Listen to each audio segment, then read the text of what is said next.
Hey, what's going on, guys? It's David here from ChangeNOW. We are at ETHCC at Cannes in France, and I am with Pauline of ChangeNOW. Pauline, how have you been?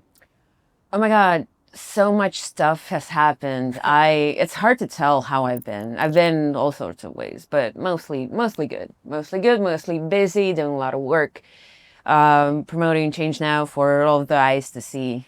So yeah, never a dull moment. Never a dull moment. First of all, how has ETHCC been for you? We're in the south of France, this lovely place. First of all, thank you for having us here. But how has the conference and just the environment been?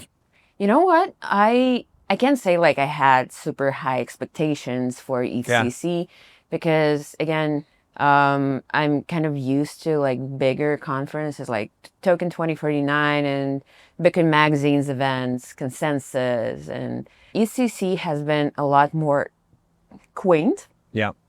a lot more cozy, but at the same time, we've managed to be a lot more productive at ETHCC than we usually are over a token, because I've realized that a conference does not have to be big to have the like most important, best people attending it. Yep. So that's been a very pleasant surprise. Now, I couldn't agree with you anymore. It has been a massive, we'll address the elephant in the room. Everyone's talking about the amount of people that have been attending rather than how has it really been? It's like, well, there's not that many people here. And it's like, well, then how has it been though, And recently we just came from ETH Denver, and that same whole thing, there was this speculation that, well, there aren't going to be many attendees and sponsors and blah, but the event was great because the quality was there. It was and awesome, I feel like, for me personally, and I'm hoping for you as well, that, the conversations you've had and the people you've met have been nothing short of excellent. Yeah, it's been fantastic. I'm not doing as much networking as I used to when I was a little bit younger. Yeah. But at the same time, still, I went to like a couple of random side events, and I've met so many people I've known from before. Yeah. Even our partners. And then I met so many new meaningful connections. So yeah, it's been amazing. We'll definitely be attending again next year. Lovely. So will we. So will Hell we. Yeah. Awesome. Now, we met in Hong Kong. First time in Hong Kong. Yes. Yes. And I'm just super excited to hear what has happened since then. But first, I'd love for you to kind of give us an intro for our viewers that maybe didn't see our previous video that we've done. Of course. But, what is ChangeNOW? Yes, of course. Hi, everybody. My name is Pauline Shenggit, and I'm Chief Strategy Officer of an instant crypto exchange provider and liquidity provider and infrastructure provider and a provider of so many more things. We've been doing these with Dave and with other fine folks from ChangeNOW for 3 times now. Once in Hong Kong, once in Korea, and now we're doing it in Cannes. So super excited to share what's been going on, super excited to yap about what's going on in the market. Let's do it. Yeah. So, I mean, you guys are clearly in a new phase of growth. Can you touch on that a little bit? I mean, since I've talked to you in Hong Kong, I feel like there's been some scale, and I'd love to hear about it. Sure. Like everybody's been saying that we're in a bear market. Yeah. And at the same time, a lot of people feel bad about bear markets. They're like, well, our portfolios are red and everything is bad, and the suicide hotlines are getting called from all over the place. However, people have been developing, like the builders, they don't really care about what's happening in the market. Yeah. And we do consider ourselves pretty serious builders, having been on the market for 7 years, 8, 9. This year is going to be 9 years. We've been putting our heads down, just shipping nonstop. So now we have a few very appreciated privacy features that we've released. We've got private exchanges and private transactions, so that you can either swap crypto in a more private way than usual, or you can send somebody money through ChangeNOW so that they don't see your original address. So this is something that we've shipped and we've been super proud of. And another thing that I'm very excited to basically tell everything about is that we've been super RWA pilled. Nice. Yeah, because tokenizing real world assets is something that we see as like a very, very interesting and very important direction of where the Web3 space is going. And stablecoin payments are also that, but we've always been good on stablecoins. However, we've been super looking into RWAs now. We've started working with X stocks, listed quite a handful of their assets. And right now we're in conversations with Ondo Finance to pick up their offering. And I do think that we're going to kind of work a little bit harder on our RWA infrastructure because, again, we mostly work with retail investors. And what better audience for RWAs like tokenized stocks and commodities is there going to be other than like middle check retail investors? So super excited about that. Crying, shaking, throwing up. Just like all of it. Yes. Well, I mean, I love that you're touching on RWAs because that is something that is, one, not only inevitable, but it is extremely positive for the space, but as well as everybody that wants to get involved in it. You know, you're getting a lot of these players from big institutions as well as people that they can really essentially tokenize anything. Yeah. And, you know, the problem in the past has been where we found where things that have been tokenized don't hold real value behind them, whereas something that has this real world asset holds that value and isn't going anywhere. 100%. It seems like we finally arrived at something that has utility. Yep. That gives crypto that utility that everybody's been talking about for ages. I feel like this utility that everybody's been expecting is finally here and is better than ever because it basically takes what's made TradFi great. Yeah. And essentially what it does is it modernizes it with the tech of Web3 that allows 24/7 trading and that allows complete and full self-custody of the assets you own. You can buy an iPhone from somebody and pay them in Apple shares. How sick is that? It is super sick. Yeah. Exactly. And I'm super excited about it. I'm going to be pushing ChangeNOW to add more RWA related functionality and like keeping up to speed with the market because damn, I can buy a Coke with Coke shares. Yeah. I mean, it's so cutting edge, but it's like, it's correct. Exactly. You know? Yeah. Yesterday I had a panel with a few very great minds from like the institutional tokenization space. One of them, Anya Nova, talked about how when you even on Robinhood, when you traded, there were so many intermediaries between you and the asset. There was like 6 or 7 different agents, not necessarily like AI. I'm just talking like agents in that purchase that had to make sure everything was good to finally complete the purchase. And even then, you couldn't hold these assets in your full self-custody. You essentially didn't owe them. Robinhood could block your account at any moment. Yes, and say bye-bye. But RWAs on blockchain, like tokenized assets, they give the ownership of those assets back to people, which is wonderful. I could also talk about like for hours about how we don't need to over tokenize everything. Yeah. Because if people haven't tokenized like Lamborghini steering wheels. Yeah, we don't need to do all that. We don't need, it's just, I mean, that can deploy in value, right? Exactly. So, yeah, I agree with you. Now, for the people that maybe misunderstand the privacy of blockchain, what are you guys doing, ChangeNOW, to kind of stiff arm the naysayers? Well, it's kind of hard to, for the concept of naysayers basically to exist in the current climate. For sure. Because we've seen quite a lot of actors in this privacy situation that are advocating both for like the diminishing of privacy and the defense of privacy. And unfortunately, people are moving more into the diminishing side.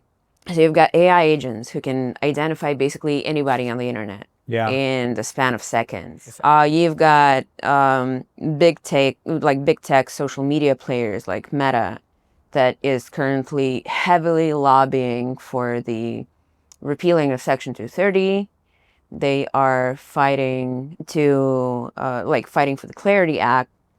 Basically, they're doing all this work to make online privacy basically non-existent. So financial privacy is another aspect of that, because in some countries in the world, it has already been possible to get prosecuted for your donations or get prosecuted for your payments. Obviously, if that's a factor through which either like a corporation or a government can apply pressure to people, the easier it is to introduce legislation that's going to basically allow that.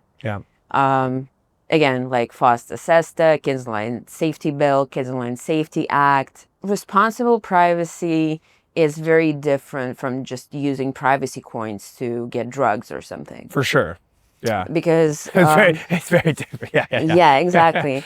And on ETHCC, kind of convenient, there has been a lot of talk about Ethereum to ZK proofs, so that, which were intended for example, politically vulnerable people who are prosecuted in some country or another, because charges can be vastly different. Totally. Everything's been going to shit, basically. Yeah. Responsible privacy is using all of these technologies that are available to us, like ZK proofs, ZK stacks, Zcash, Monero, again, shout out to Monero, and all the other privacy coins, to just not show the government that they are, or show banks or credit agencies, whatever, show them that the ways that they've been spending money can be interpreted in very different ways, right? Yeah.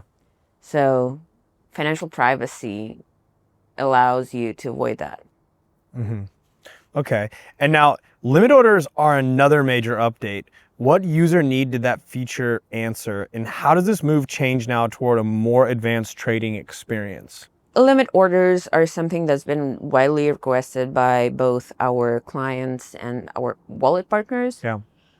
Because they, like, with limit orders, you can introduce a little bit of like actual trading experience into the overall UX of ChangeNOW.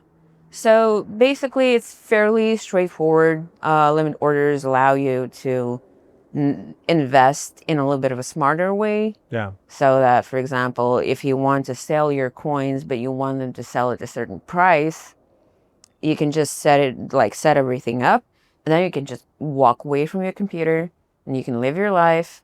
And then when you come back, you'll see whether the order has fulfilled or not. Yeah. So I think it's a 10 out of 10 for everybody involved. And it's making it more advanced yet simpler. Yes. So yeah, doing limit orders on an exchange is going to be complicated if you don't know how to use one in the first place. Yeah. So when we kind of lift that feature, we remove all of the unnecessary elements from it, which make it too advanced, and then we stick it into ChangeNOW Pro. Everything is a lot more streamlined, a lot easier, because again, we understand our audience, and a lot of the times we serve people who choose not to use an exchange for any reason, honestly. For any reason, really. Yeah. Okay. And now just to touch on RWAs one more time, because I know we can go about that all day. Yeah. I was just recently staying in Dubai for quite some time, and you see RWAs becoming the main topic of discussion day in and day out. People are tokenizing horses, tokenizing, race horses, but also apartments, houses. What haven't people tokenized? Pretty much, Dubai, yeah. Honestly, yeah. But it is awesome though, right? But like you said before, we can't tokenize everything. I've been in the space, as I've talked about frequently, 8 years since I joined the space, and I've constantly seen attempts to tokenize all kinds of crazy crap. Like, people were tokenizing oil coin and whatever. People were trying, like, petro in Venezuela was also like an attempt to tokenize oil. People were trying to tokenize gold before it went mainstream. People were trying to tokenize diamonds, copper, forests in Mexico that produced either like cane sugar or paper. I don't remember. Yeah. It's crazy. So what though has been the most ridiculous thing you've seen? Like, if you could just rip it off the top of your head. Sure. My friend is a PR guy, and it was quite a few years ago. It was like, I think 5 or 6 years ago.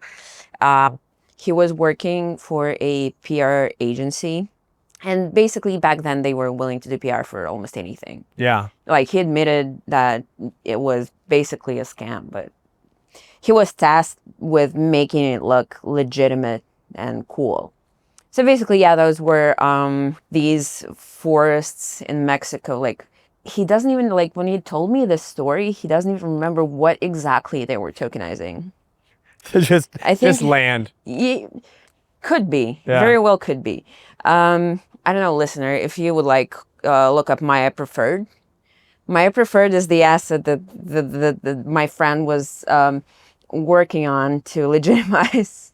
At some point, it turned into a meme. But, like, yeah, if you don't have any necessary regulations to make sure, like, your tokenized asset is backed by something in the real world, well, then, yeah, be my guest. You can tokenize everything. You can tokenize this villa. Yeah. You can make all of the furniture objects. We can tokenize this interview. Yes, we can tokenize this interview. Like, make an NFT of this pool, for example, right? Yeah. But if there is, like, I mean, but if there isn't any concrete proof that you are, in fact, in possession of this pool, which I'm not, but I could tokenize it. Like, if you're not in possession, then you shouldn't be tokenizing anything, because, again, there's going to be real people who are going to be purchasing your tokens.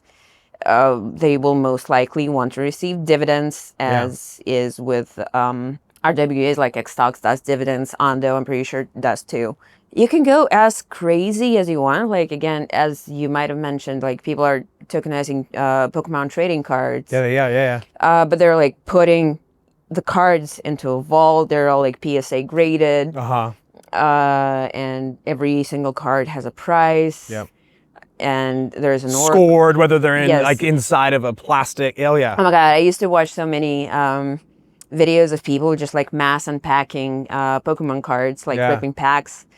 And they were like, yeah, I'm going to get this graded by the TSA, and it's going to get a 10.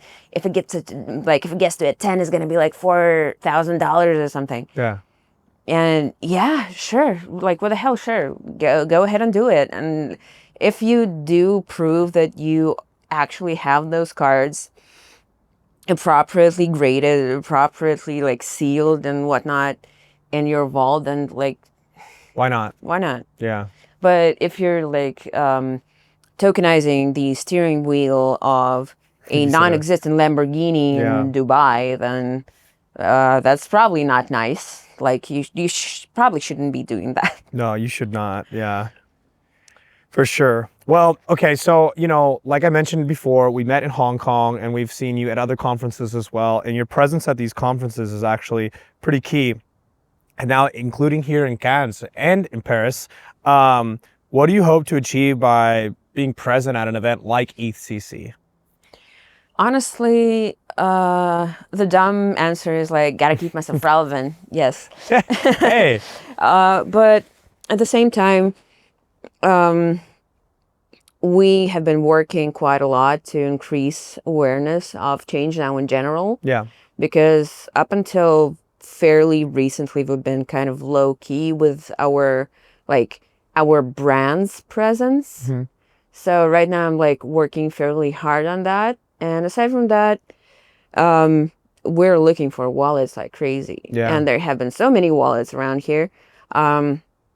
So one of our growth managers, her name is Alina, she's been she's rabid. She's like running around and she's like meeting 15 people at once. Her productivity amended by my presence as like a speaker and an educator and like content creator and a brand strategist is kind of like a combo that allows us to achieve top results with our long-standing negotiations, like for example with Ledger, with Tangent Wallet, and with all of those other projects. With MetaMask, for example, like we've been trying to get MetaMask for ages. MetaMask, if you're watching this, I'm watching you.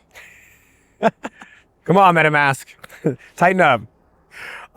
So what kind of conversations have you been having here aside from, and nothing too, personal, of course, but outside of the fact of the attendance number, what kind of, productive conversations have you seen been a trending topic? Oh, people are just spitting bars around here. Everybody's finally talking about something that has value and has potential. And again, like RWAs are a big thing that people have been talking about, which again has made me very excited and like very hopeful that the space is going to evolve to something beyond like glorified gambling and scams. For sure, and scams and gambling and scams and pyramid schemes and scams. For ages, I've been self-admittedly like a pretty big crypto skeptic. Basically, I was like, well, you can do whatever you want with your silly meme coins or whatever, but you have to understand that real value does not lie there. And now, finally, we have something that we can kind of cling onto and develop. And this is going to not just generate profits and motivate value extraction from the space, but something that is going to help so many people. Because not everybody can use Robinhood. Yeah. Not everybody can access American markets, even though they do want to, because a lot of the top company stock is American based. I'm like super bullish in RWAs, and we've seen volumes up 80%. I think it was this month, as compared to the previous one. So hell yeah, we're living it up. Let's go. Now I'm under the impression that you are launching a documentary. Why do you feel now was the right time to tell the story of ChangeNOW? It's not going to be a story, like it's not going to be the story of ChangeNOW solely per se, because it's going to be like, we're going to be talking about crypto, and we're going to be talking about how to legitimize crypto now, at the very least, that it has things that make it legitimate. So with the appearance of RWAs and with the next wave of adoption, we thought that it was the perfect time to kind of tell the world about us. Okay, lovely. And now, what are some things that people can be excited about looking forward, moving forward with ChangeNOW in the coming future? Of course, we're going to get bigger and bigger and bigger, obviously. Yeah, let's go. But if we're being serious, there are a few updates that I will be very eager to share in about a month. Okay. Wait on it.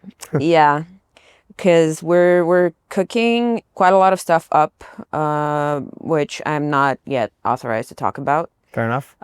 It is going to do with RWAs and with asset management.